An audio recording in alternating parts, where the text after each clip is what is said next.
السلام علیکم، میں ہوں وحید اوان، آپ ہمارا یوٹیوب چینل اور فیس بک پہ دیکھ رہے ہیں۔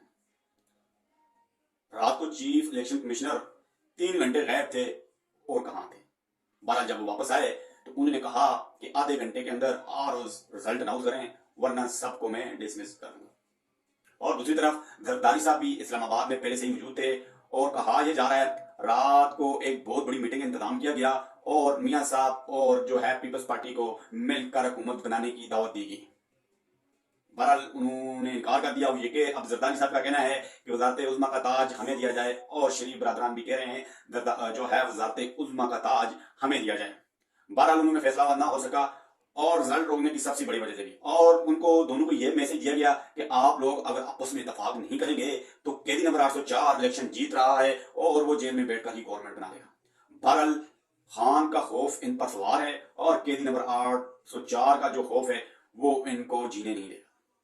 باقاعدہ طور پر یہ میسج دیا گیا کہ قیدی نمبر 804 واضح اکثریت سے جیت چکا ہے، آپ کے پاس چند گھنٹے ہیں، آپ لوگ فیصلہ کر لیں کہ آپ نے کیا کرنا ہے، یا تو اقتدار قیدی نمبر 804 کو منتقل کر دیا جائے یا آپ لوگ اکٹھے ہونے جا رہے ہیں۔ یہ صورتحال اس وقت پیدا ہوئی، یہ کنفیوژن اس وقت پیدا ہوئی جب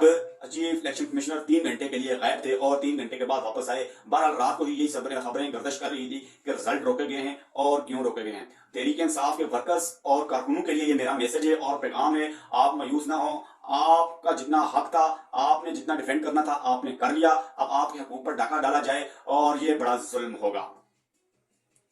اب وہ اس وجہ سے پریشان ہیں کہ اگر خان صاحب کو اقتدار منتقل ہو گیا یعنی قیدی نمبر 804 کا جو